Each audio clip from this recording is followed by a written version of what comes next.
Assalamualaikum warahmatullahi wabarakatuh. Halo, kami dari kelompok 11 akan mendemonstrasikan mengenai Man in the Middle Attack with Ethercap untuk memenuhi tugas Project UAS mata kuliah Analisis Desain Berorientasi Objek dengan dosen pengampu Bapak Haududin Nurkifli ST.MCS. Sebelumnya, saya izin memperkenalkan diri. Nama saya Salina Putri Herawati. Di sini saya tidak sendiri. Saya ditemani oleh rekan saya yaitu Alif Abdurrahman. Oke, sebelum ke demonstrasi, kita harus tahu dulu nih, apa sih, bagaimana sih konsep dasar Man in the Middle Attack with Ethercap? Let's check it out. Man in the Middle adalah teknik serangan di mana seorang penyerang menyusup ke dalam jalur komunikasi antara dua pihak seperti klien dan server tanpa sepengetahuan dua pihak tersebut. Tujuannya untuk mencuri, memodifikasi, atau menyisipkan data dalam komunikasi tersebut. Nah, Ethercap sendiri ini adalah alat open source populer yang digunakan untuk melakukan serangan man in the middle. Alat ini mendukung sniffing, mengamati lalu lintas jaringan, ada ARP spoofing atau poisoning, yaitu memanipulasi tabel ARP untuk mengalihkan lalu lintas, dan ada manipulasi data, yaitu untuk mengubah konten komunikasi secara real time. Nah, dengan Ethercap, penyerang dapat menargetkan komunikasi dalam jaringan lokal atau LAN, baik menggunakan antarmuka GUI atau CLI. Oke, selanjutnya adalah demonstrasi Man in the Middle Attack dengan Ethercap yang akan dilakukan oleh Rahman.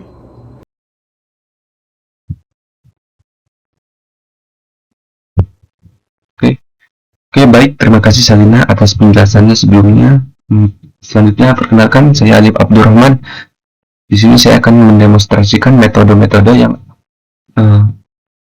ada pada Kali Linux, yaitu penyerangan MITM, Man in the Middle, menggunakan Ethercap pada Kali Linux.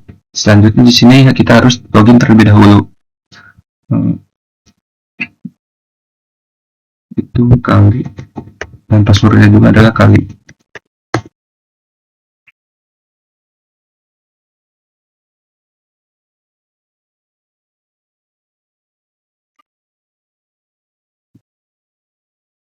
Sebelum kita ke Ethercap-nya, kita akan mengetes apakah Kali Linux ini sudah terhubung ke jaringan atau belum dengan cara ipconfig.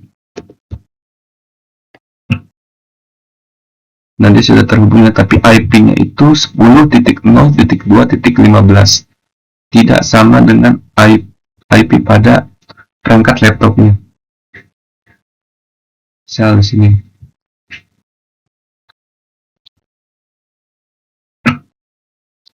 IP pada perangkat laptop ini yaitu ini 192.168.0.106, dan gateway-nya itu 192.168.0.1. Kenapa IP-nya itu berbeda tapi dia tetap mendapatkan internet dan bisa mengakses internetnya di Kali Linux-nya? Karena di settingan network setting ini adapternya dia terhubungnya ke NAT. Jadi NAT itu adalah teknologi yang digunakan oleh virtual machine seperti VirtualBox ini agar terhubung ke jaringan eksternal seperti internet tanpa memberikan alamat IP public seperti tadi, atau langsung di jaringan fisik. Dengan NAT, mesin virtual akan tersembunyi di belakang IP yang diberikan oleh host, misalnya IP laptop atau IP router fisik. Selanjutnya kita akan masuk ke Ethercap.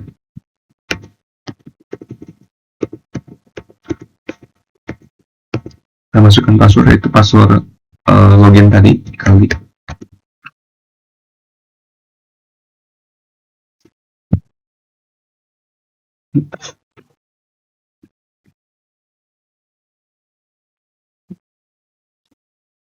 Baik, kita off kan saja, karena kalau dihidupkan, di on kan, dia akan melakukan penyerangan secara otomatis, kurang lebih seperti itu.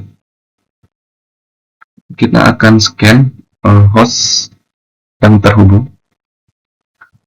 Di sini ada 3 host yang terkonek ya, atau tertambahkan. Kita akan ke host list. Kenapa di sini ada 3 IP address? Ini itu adalah IP virtual. Jadi scan yang dilakukan oleh Ethercat mungkin menangkap beberapa IP virtual yang digunakan oleh koneksi jaringan di VirtualBox atau software virtualisasi lain. Nah, selanjutnya kita akan melakukan penyerangan, yaitu dengan cara menambahkan IP target, yaitu 10.0.2.3 ini sebagai target 1 contoh, dan 10.0.2.4 ini sebagai target 2. Selanjutnya kita akan melakukan penyerangan menggunakan ARP poisoning. Oke. Lalu start saja. Ketika seperti ini, dia sedang melakukan penyerangan. Contoh seperti ini. Ketika dia sudah melakukan penyerangan,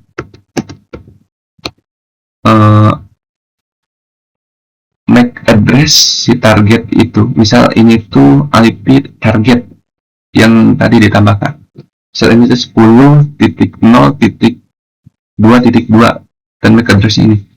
MAC address-nya ini ketika dilakukan penyerangan oleh Kali Linux akan sama seperti Kali Linux. Maksudnya IP MAC address target akan sama seperti MAC address pada Kali Linux. Seperti itu. Lalu ketika di antara kedua perangkat ini mengakses website yang dengan protokol HTTP seperti email, password, pokoknya yang data sensitif bisa terbaca oleh penyerangan ini. Mungkin selanjutnya saya akan menjelaskan MITM, menu pada MITM. Di sini ada NDP poisoning. Apa itu NDP poisoning? NDP poisoning adalah serangan serupa dengan ARP poisoning, tetapi ditunjukkan untuk jaringan IPv6 untuk melakukan fungsi pencarian alamat MAC address dan mendeteksi perangkat di jaringan lokal. Cara kerjanya itu, penyerang mengirimkan paket NDP palsu. Ini penyerang akan mengirimkan paket NDP palsu kepada perangkat yang ada di jaringan, mengasosiasikan alamat IP tujuan dengan alamat MAC address penyerang. Tujuan dari penyerangan ini yaitu memonitor atau mengubah komunikasi di jaringan. Selanjutnya di sini ada ICMP redirect, adalah pesan ICMP Internet Control Message protokol yang dikirimkan oleh router untuk memberitahukan host bahwa ada jalur yang lebih baik untuk mencapai tujuan tertentu. Cara kerjanya itu penyerang mengirimkan paket pesan redirect palsu yang memberitahukan perangkat target untuk mengirimkan lalu lintasnya ke alamat IP penyerang, bukan ke router yang seharusnya. Tujuan dari penyerangan ini yaitu mengalihkan lalu lintas ke perangkat penyerang untuk pemantauan atau penyisipan data. Selanjutnya di sini mungkin ada DHCP spoofing. DHCP spoofing adalah serangan di mana penyerang mengirimkan respon DHCP palsu untuk memberikan alamat IP, gateway, dan DNS palsu kepada perangkat di jaringan. Tujuan dari serangan tersebut adalah untuk mengambil alih pengaturan jaringan dan memanipulasi perangkat yang terhubung. Selanjutnya ada SSL intercept, yaitu Ada teknik yang memungkinkan penyerang untuk mencegah komunikasi yang dilindungi oleh enkripsi SSL atau TLS, misalnya HTTPS. Tujuan dari serangan ini yaitu memperoleh informasi sensitif seperti login, kata sandi, dan data pribadi lainnya. Mungkin seperti itu saja video demonstrasi pada kali Linux MITM atau man in the middle menggunakan EtherCAT dari kelompok 11. Selanjutnya mungkin saya akan kembalikan kepada Salina Putri. Adapun kelebihan man in the middle attack dengan EtherCAT yaitu yang pertama, EtherCAT memiliki GUI yang permudah pengguna dalam menjalankan serangan. Kedua, EtherCAT dapat digunakan pada berbagai sistem operasi berbasis Linux. Ketiga, EtherCAT mendukung banyak protokol termasuk HTTP, HTTPS atau dengan sertifikat palsu, dan FTP. Yang keempat, EtherCAT memungkinkan sniffing dan manipulasi data secara langsung. Yang kelima, EtherCAT mendukung script atau plugin yang dapat memperluas fungsinya seperti menyisipkan JavaScript atau mengubah payload dalam lalu lintas jaringan. Nah, untuk kekurangan dari man in the middle attack dengan EtherCAT ini, yaitu yang pertama, EtherCAT memerlukan hak administratif yang dapat menjadi batasan dalam berbagai situasi. Kedua, aktivitas ARP poisoning dapat terdeteksi oleh IDS atau Intrusion Detection System atau IPS, Intrusion Prevention System. Yang ketiga, EtherCAT paling efektif dalam jaringan LAN dan memiliki keterbatasan untuk jaringan skala besar. Yang keempat, menggunakan EtherCAT untuk serangan ilegal dapat menimbulkan konsekuensi hukum serius. Kelima, EtherCAT bergantung pada kelemahan protokol ARP yang dapat diminimalkan dengan konfigurasi jaringan yang lebih aman. Oke, itu dia tadi demonstrasi mengenai man in the middle attack dengan EtherCAT. Nah, dapat kita simpulkan bahwa man in the middle attack dengan EtherCAT adalah teknik efektif untuk mengintersepsi dan memanipulasi komunikasi jaringan, terutama pada LAN. Dalam konteks etis, EtherCAT digunakan untuk pengujian keamanan jaringan guna mengidentifikasi kelemahan dan meningkatkan perlindungan. Namun dalam konteks ilegal, serangan ini dapat menimbulkan resiko besar bagi privasi, keamanan, dan integritas data.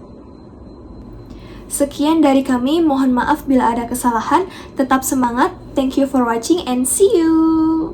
Wassalamualaikum warahmatullahi wabarakatuh.